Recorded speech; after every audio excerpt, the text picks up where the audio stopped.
Hello, dear students. Welcome to the official YouTube channel of the Home Academy. If you like our videos, do share with your friends and do not forget to subscribe the Home Academy YouTube channel. Subscription कैसे करेंगे वो मैंने आपको सिखाया हुआ है। Subscribe button को जो है प्रेस करेंगे और साथ में जो है बेल आइकन को प्रेस करेंगे। अब आपके एग्जामिनेशन को जो है बहुत कम दिन बचे हुए हैं। ठीक है, तो यहाँ पर जो है हम आपकी रिवीजन जो है अच्छे से करा रख रहे हैं। तो यहाँ पर आज की वीडियो में हम पढ़ने वाले हैं क्विट इंडिया मूवमेंट। तो ऐसा कोई भी पॉइंट नहीं होगा जो इस वीडियो में जो हम छोड़ेंगे।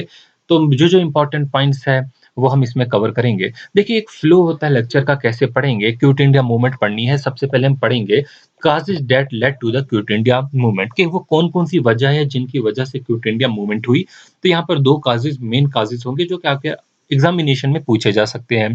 फिर हम पढ़ेंगे classes of the Cripps mission, Cripps mission के बारे में, क्योंकि यही बैकग्राउंड है किसके लिए, हमारी क्विट इंडिया मूवमेंट के लिए।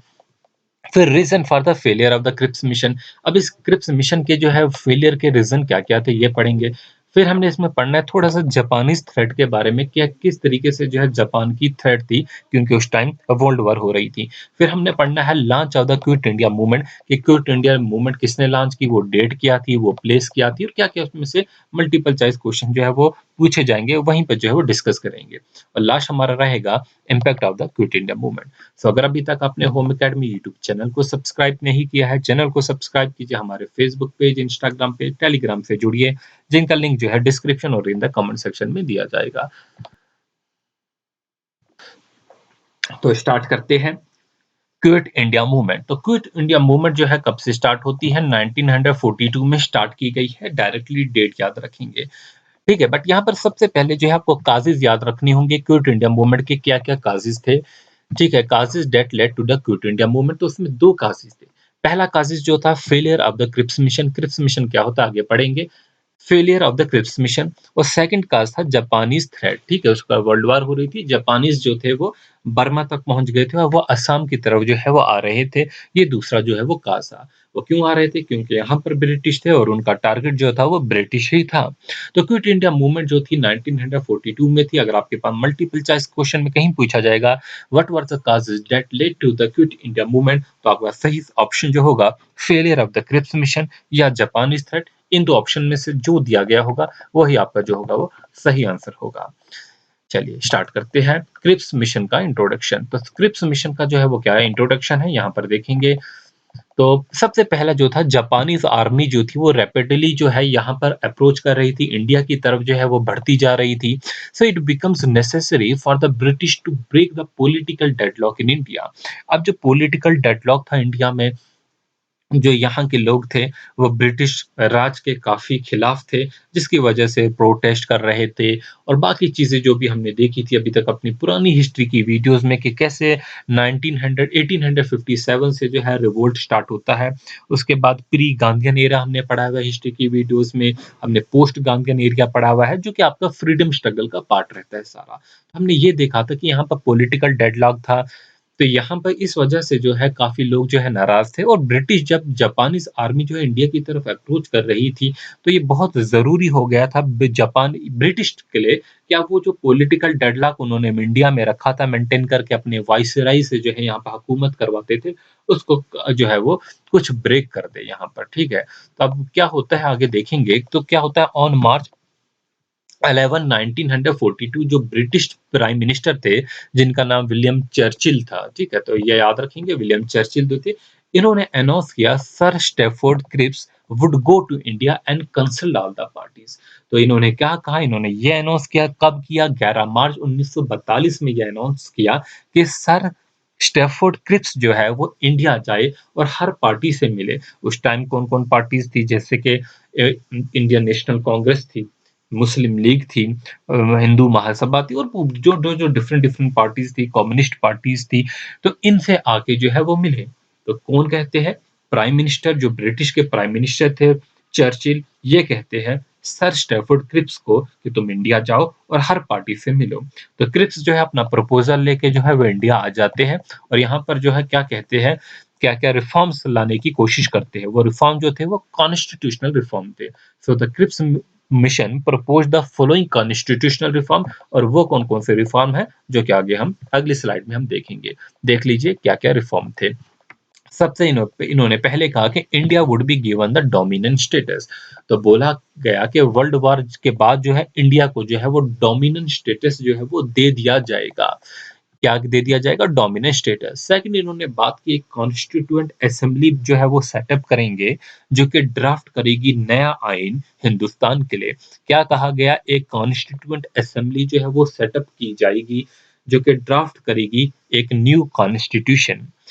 फिर थर्ड, इन्होंने कहा there would be a federation, यहाँ पर एक फेडरेशन होगी, मतलब यहाँ पर एक पार्टनरशिप होगी, जो कि ब्रिटिश इंडिया के बीच में होगी और इंडियन स्टेट के बीच में होगी।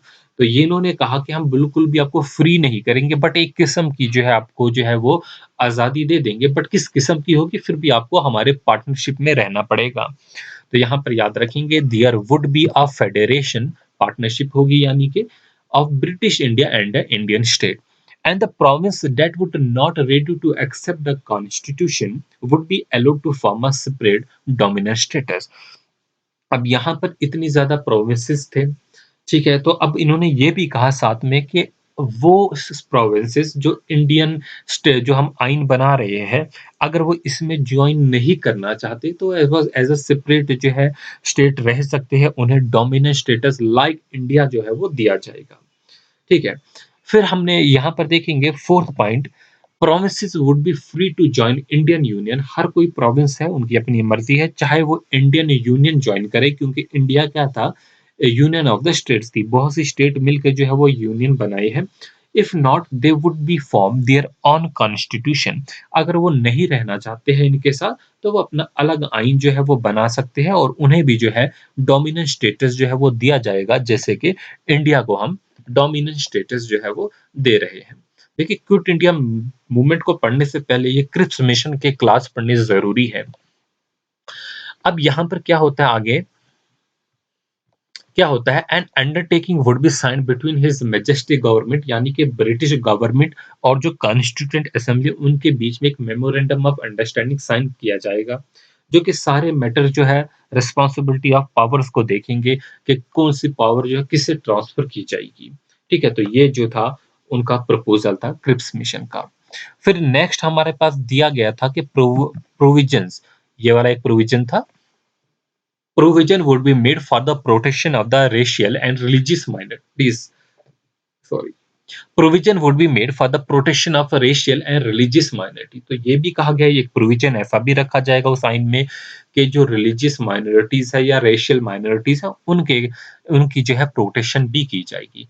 बट यहाँ पर एक बात जो है उन्होंने कर दी थी, वो ये की थी कि ड्यूरिंग द वार, जो वार हो रही थी, जैसे कि जापानीज थ्रेट थी और वर्ल्ड वार का टाइम था उस टाइम, तो जो वाइसराय थे वुड रिमेन इन पावर, जो ब्रिटिश के अपॉइंटेड वाइसराय थे यहाँ पर, वो पावर में रहेंगे in India, would be responsible for the defence of the country, और वही रेस्पॉन्सिबल होंगे पूरी कंट्री का डिफेंस करने के लिए। बट यहाँ पर एक और बात कर दी, however it would be the responsibility of the government of India. लेकिन जो वो गवर्नमेंट बना रहे थे इंडिया में, ये उसी की रिस्पॉन्सिबिलिटी होगी to take care of the military and other needs. मतलब जंग हो रही थी, ब्रिटिश के लिए इंडिया वालों को लड़ना था, और ये कह रहे थे कि जो मिलिट्री के लिए जो नीड्स है, वो सारी जो है रिस्पॉन्सिबिलिटी गवर्नमेंट ऑफ इंडिया जो है वो जो है उठाएगी। इसका कहने का ये मतलब था कि ब्रिटिश के लिए लड़ना है तो उनके लिए जो मैन पावर की जरूरत है या अदर नीड्स की जरूरत है, वो इंडिया वाले ही जो है वो लड़ेंगे।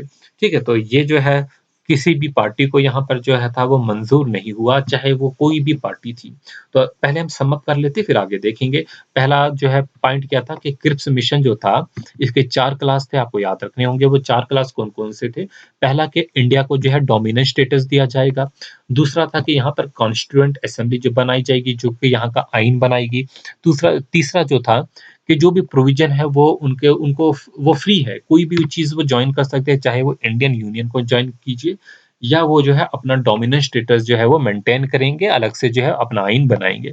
तीसरा था वाइसरॉय, जो यहाँ के इंडिया में अपॉइंट किए गए थे, उन्हीं के पास जो है वो पावर रहेगी, डिफेंस की पावर रहेगी। तो ये हमने मेन पॉइंट्स देख लिए, अब आगे चलते हैं। अब क्या था, ये जो था क्रिप्स मिशन जो था ये फेल हो चुका था, क्योंकि किसी को भी ये जो है वो मंजूर नहीं था। किस-किस को मंजूर नहीं थे देखेंगे। पहली बात कि क्या वजह थी इसकी फेल होने की? पहली बात, it did not promise the independence in near future. ये जो है पूरी तरीके से जो है फ्रीडम जो है फ्यूचर में कि हम जंग के बाद आपको जो है पूरी तरीके से आज़ाद कर देंगे, ऐसी बात नहीं करता था और ये क्या कहता था federation with the British India जो है, यहाँ पर जो है जैसे कि हमने पिछली स्लाइड में पढ़ा, आप हमारे साथ रहेंगे, ठीक है? और ये यहाँ पर नेक्स्ट पॉइंट देखेंगे the plan involved partitioning of the country. तो यहाँ पर जो है पार्टीशन भी जो है कंट्री का जो भी उस टाइम का जो है जो हम इंडो पाक जो भी था उस टाइम का, तो उसका जो है ये पार्टीशन की बात जो है कर दी थी, क्योंकि उन्होंने कहा था कि कोई भी अगर डोमिनेंट स्टेटस लेना चाहता है तो वो ले सकता है, कोई भी अलग रहना चाहता है रह सकता है, अपना आइन अलग से बना सकता है। लेकिन जो है यहाँ पर सबसे पहले जो है मुस्लिम लीग ने जो है इसका अपोज किया, क्योंकि जो है वो सेपरेट डिमांड कर रहे थे जो पाकिस्तान की, उसे जो है कबूल नहीं किया गया था and spoke about the formation of only single union. और जो क्रिप्स मिशन ने एक सिंगल यूनियन की ही बात की थी। ये तो कहा था कि जो है कोई भी प्रोविंस जो है वो अलग रह सकता है, बट जो है एक सिंगल यूनियन की ही बात की हुई थी। तो यहाँ पर जो है हिंदू महासभा ने इसे भी रिजेक्ट किया था, क्योंकि वो कहते थे कि डोमिनेंट स्टेटस अगर हर किसी को मिलेगा तो हम जो है टुकड़ों में बँट जाएँगे। फिर जो है सिख, एंग्लो इंडियन, क्रिश्चियन उन्होंने भी अपोज़ किया था, क्योंकि जो है उनके इंटरेस्ट को भी ये सेफगार्ड नहीं कर रहा था। तो इस तरीके से हमने देखा हर किसी पार्टी ने जो है वो इसका जो अपोज़ ही किया इस क्रिप्स मिशन को, इवन जो है इंडियन नेशनल कांग्रेस ने भी अपोज़ किया। क्या-क्या रीज़न थे देखेंगे। जैसा कि प्रिंसली स्टेट थे उन्होंने भी इसे रिजेक्ट किया, जो प्रिंसली स्टेट थे वो भी इसे रिजेक्ट करते गए। क्यों रिजेक्ट किया उन्होंने? क्योंकि जब आइन बन रहा था, आइन बनने के लिए जो है हर प्रिंसिपल स्टेट का जो है कोई ना कोई पर्सन वहाँ पर होना चाहिए था। उनके रिप्रेजेंटेटिव्स वहाँ पर होने चाहिए थे, लेकिन ऐसा नहीं था। तो प्रिंसली स्टेट जो है उन्होंने इसे रिजेक्ट कर दिया, क्योंकि उनका जो right of selecting their representatives to the proposed constitution making body, ये जो है this right was kept by the ruler. तो ये राइट जो है सिर्फ रूलर्स के पास था, तो इन्हें जो है वो ये राइट नहीं दिया गया था। फिर हमने देखा कांग्रेस जो थी, कांग्रेस ने भी इसे जो है वो अपोज किया, और यहाँ पर गांधी जी ने एक इंपॉर्टेंट बात की थी, मल्टीपल चॉइस क्वेश्चन में पूछा जाएगा। कांग्रेस ने जो इसे अपोज तो किया और इसे कहा गया getting a separate dominant status. तो सेपरेट डोमिनेंट स्टेटस की वजह से इन्होंने अपोज किया कि अगर हर किसी जो है रीजन को डोमिनेंट स्टेटस हर किसी ने मांग लिया तो हम इसे कबूल नहीं कर सकते। तो गांधी जी ने क्रिप्स मिशन को कहा as a post dated cheque of failing bank. ठीक है, तो ये कहा उन्होंने, ये याद रखेंगे ये किसने कहा है, गांधी जी ने कहा था। Post dated check multiple choice question में पूछा जाएगा। तब यहाँ पर जो है कांग्रेस जो है वो क्या चाहती थी, उन्होंने ये चाहा, Congress wanted all the subject including the defence matters to be handled by the national government. तो कांग्रेस ने ये कहा कि जो नेशनल गवर्नमेंट थी, तो ये डिफेंस की जो भी मैटर है, they are handled by the national government and asked for a national government with full responsibility, कि आप पूरी की पूरी रिस्पांसिबिलिटी जो है वो लोगे। अब यहाँ पर क्रिप्स मिशन के जो फेलियर के हमने देखे कि ये फेल हुआ, उसके कौन-कौन से रीज़न थे। क्रिप्स मिशन जो फेलियर है उसकी क्या-क्या वजह थी। पहली बात जो है did not promise the independence in near future, future में कि हम आपको आज़ाद कर देंगे, ऐसा कोई प्रॉमिस नहीं किया। मुस्लिम लीग ने जो है इसे अपोज़ किया, ठीक है। इसी तरीके से हिंदू महासभा ने जो है वो उन्होंने भी अपोज़ किया, और कांग्रेस ने भी हमने देखा उन्होंने भी अपोज़ किया। इस तरीके से आपके जो है 4 पॉइंट जो है वो आपको याद हो जाएँगे। चलिए, अब जो है मैंने आपको दूसरी बात की थी कि क्विट इंडिया मूवमेंट में जो है दूसरा कार्ड जो था वो जापानीज़ थ्रेट था। आपको पता है कि उस टाइम जो है वार चल रही थी, 1942 में जो थी जापानीज़ आर्मी जी थी, उन्होंने बर्मा को अटैक कर लिया था। बर्मा जो है उसकी लोकेशन अगर आप ज्योग्राफिकल मैप में देखेंगे तो हमारी नॉर्थ ईस्टर्न स्टेट से जस्ट नीचे है, ठीक है? और अब जो है वो आसाम की तरफ जो है वो बढ़ रहे थे। तो गांधी जी ने कहा the presence of the British in India, ये जो ब्रिटिश इंडिया में है, ये जो है इनवाइट कर रहे हैं जापान को टू इन्वेड द इंडिया। तो ये एक ओपन इन्विटेशन है जापान के लिए, क्योंकि उनके खिलाफ वो लड़ रहे थे। तो इन्होंने कहा there presence were working like a bat. Bat क्या होता है, जैसे कि एक मतलब फूड है समझ लीजिए, कि जो है ये उनके लिए एक शिकार है यहाँ पर। बिल्कुल, जो यहाँ पर ब्रिटिश की प्रेज़ेंस है इंडिया में, ये उनके लिए एक शिकार है, और ये उन्हें इनवाइट करेगा कि वो यहाँ पर आएँगे और हम पे जो है अटैक कर सकते हैं। तो इसलिए विथड्रॉ जो है इनका बहुत ज़रूरी है। So all the Indian leader were convinced, सारे के सारे इंडियन लीडर इस बात पे जो है कन्विंस हो गए immediately it is a time for India's complete independence, और यही वो सही समय है कि इंडिया जो है वो कंप्लीट इंडिपेंडेंस चाहता है from the British. So Gandhi ji decided to launch So Gandhi ji decided to launch a movement asking the British to quit India। तो यहीं पर गांधी जी स्टार्ट करते हैं मूवमेंट जिसका नाम था क्विट इंडिया मूवमेंट, और यही तो आपने पढ़ना है। बट इसकी बैकग्राउंड जानना जो थी ये बहुत जरूरी थी, क्योंकि क्वेश्चन जो है आपके डिटेल में पूछे जाते हैं। अभी आपने जो है इसका पेपर देख लिया है, ठीक है। क्विट इंडिया मूवमेंट में चाहता तो यहाँ से स्टार्ट करता कि कब लॉन्च की गई, किसने लॉन्च की, कर दी, 4 पॉइंट इसके बोल दिए, खत्म कर दिया। बट जो चीजें अभी तक डिस्कस की, क्वेश्चन जो है वहां से भी पूछे जाते हैं। तो अब बात करेंगे क्विट इंडिया मूवमेंट। देखिए क्विट इंडिया मूवमेंट जो है वो कब लॉन्च हुई, 1942 में लॉन्च कर दी गई। तो यहाँ पर कांग्रेस ने है जो है एक मीटिंग की थी, कहाँ पर, वारदा में। वारदा में जुलाई 1942 में, वारदा जो है वारदा डिस्ट्रिक्ट जो आज महाराष्ट्र में है। तो यहाँ पर जो है कांग्रेस ने एक मीटिंग की और पास किया क्विट इंडिया रेजोल्यूशन। तो क्विट इंडिया रेजोल्यूशन जो है कब पास किया गया, 1942 जुलाई में वारदा में कांग्रेस की मीटिंग में। वे stated that British rule in India must end immediately. जिस रेजोल्यूशन ने क्या कहा, जो ब्रिटिश रूल है इंडिया में ये इमीडिएटली जो है वो जो है एंड होना चाहिए। तो यहाँ पर जो है मैंने अब जो इंपॉर्टेंट डेट्स लिखी है, स्टार जिन पॉइंट्स को डाले हैं, ये आपको याद रखने हैं। ये एग्जामिनेशन के लिए जो है काफी इंपॉर्टेंट पॉइंट्स है, ठीक है। ये पॉइंट्स आप याद रखेंगे, इसमें कुछ इंपॉर्टेंट डेट्स है। देखिए ऑल इंडिया कांग्रेस कमेटी जो है वो बॉम्बे में मिली, ये आपको पूछा जाएगा कहां पर मिली, बॉम्बे में मिली। कब मिली, 8 अगस्त 1942 में, and pass the quit India resolution. तो यहाँ पर जो है, ठीक है, क्विट इंडिया रेजोल्यूशन जो है वो पास कर दिया गया।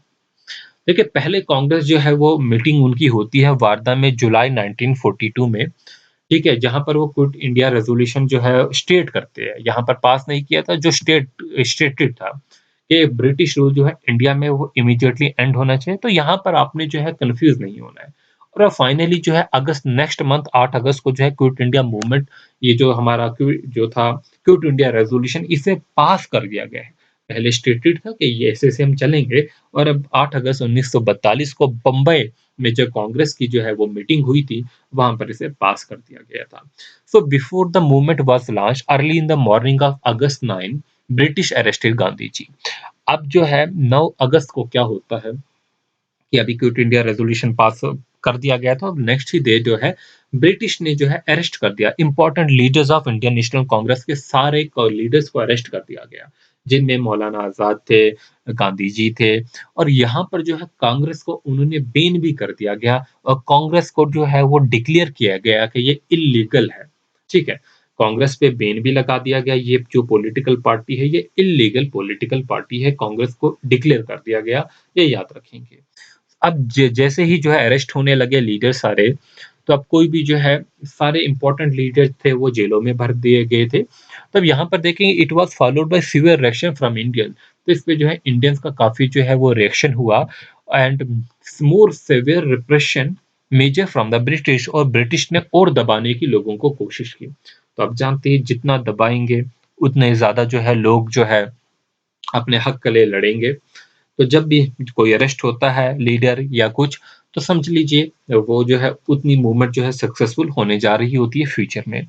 So it was the second repression after 1857। 1857 जब हमने पढ़ा था रिवोल्ट ऑफ 1857, जिसे फर्स्ट वार इंडिपेंडेंस कहा जाता है, और ये जो माना गया it was a second repression after 1857।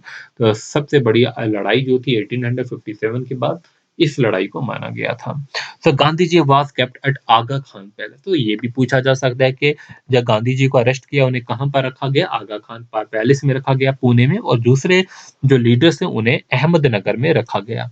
तो government was successful to crush the movement, और गवर्नमेंट जो है थी यहाँ पर जो है वो कामयाब भी हो चुकी थी इस मूवमेंट को जो है वो जो है रोकने में, इस मूवमेंट को क्रश करने में।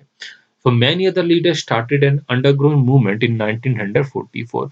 लेकिन जो है कुछ और जो लीडर्स है फिर एक अंडरग्राउंड मूवमेंट जो है काफी देर के लिए जो है लोग चुप रहे, लेकिन एक अंडरग्राउंड मूवमेंट जो है वो लोगों ने जो है वो स्टार्ट कर दी। और फिर उसके बाद जो है क्या होता है देखते हैं। तो इसमें क्या क्या इम्पैक्ट थे क्विट इंडिया मूवमेंट के 1942 के। पहली, it demonstrated the depth of the feeling of the nationalism struggle and sacrifice. had reached in the country. तो ऐसे भी लोग होते थे उस टाइम जो है जिनको नेशनलिज्म की फीलिंग नहीं थी। लेकिन आहिस्ता जो है इस मूवमेंट की वजह से लोगों में बेशक ये मूवमेंट जो है वो क्रश कर दी गई थी, लेकिन लोगों में एक फीलिंग जो थी वो जो है वो ज़ाहिर हो गई थी, उनकी फीलिंग उजागर हो गई थी नेशनलिज्म की, स्ट्रगल एंड सैक्रिफाइस की, ये फीलिंग जो थी लोगों में पैदा हो गई थी। तो इस तरीके से it made it clear to British that now they can not rule in India. तो अब इस बात को हम कह सकते थे कि ब्रिटिश अब इंडिया में ज़्यादा देर तक हुकूमत नहीं कर सकती थी against the wishes of the people. ठीक है, अगर लोगों की विशेज़ नहीं होगी तो कोई भी जो है हुकूमत नहीं कर सकता है। आज ना कल जो है उन्हें जो है इसे छोड़ के जाना पड़ेगा। So people from all the section and communities united together, तो लोग हर सेक्शन और कम्युनिटीज से जो है वो एक साथ इकट्ठे हो गए। It was a mass revolt before getting independence. तो ये एक बहुत बड़ा रिवोल्ट था, एक मास रिवोल्ट हम कह सकते हैं बिफोर गेटिंग इंडिपेंडेंस। तो इसमें क्या क्या होता है, it strengthen the Congress party. इन्होंने कांग्रेस पार्टी को स्ट्रेंथन किया, उसे और ताकतवर बनाया because of its heroic rule in the movement. किस वजह से, क्योंकि इनका जो है एक अहम रोल था इस क्विट इंडिया मूवमेंट में। ठीक है, फिर देखेंगे question of the constitutional reform remained aside till the war of 1945 end of the world war. तो जो भी कॉन्स्टिट्यूशनल रिफॉर्म्स की बात की गई थी पहले, तो वो क्वेश्चन जो थे जो है वो वार तक जो है वो उस पे किसी ने फिर दोबारा बात नहीं की जब तक एंड नहीं हुआ वर्ल्ड वॉर सेकंड का। So there was no political activity till 1945। 1942 से लेकर 45 के बीच में कोई भी पॉलिटिकल एक्टिविटी जो थी इन 3-4 सालों में जो है नहीं रही, क्योंकि ज्यादातर जो लीडर थे देवर इनसाइड द प्रिजन। लेकिन यहाँ पर जो सुभाष चंद्र बोस थे वो थोड़ी सी एक्टिविटी कर रहे थे बट आउटसाइड द इंडिया। ठीक है, Subhash Chandra Bose and Indian National Army continued the freedom struggle outside the India, जो है वो जो है थोड़ा बहुत काम कर रहे थे। तो इस तरीके से जो हमने क्विट इंडिया मूवमेंट के मेन पॉइंट्स जो है वो सारे कर लिए। हमने देखा causes that led to the quit India movement, हमने देखा the causes of the Cripps mission, हमने देखे reason for the failure of the Cripps mission, हमने जापानीज थ्रेट के बारे में पढ़ा, हमने launch of the quit India movement के बारे में पढ़ा, हमने देखा impact of the quit India movement के क्या क्या इम्पैक्ट थे। तो ये सारी चीज़ों को जो हमने जो है वो डिस्कस कर लिया है। होपफुली ये वीडियो जो है आपके लिए यूज़फुल होगी। आपकी एग्ज़ामिनेशन में यहाँ से कोई ना कोई क्वेश्चन जो है इस टॉपिक में अगर आता है तो आप जो है करेक्ट मार्क करेंगे।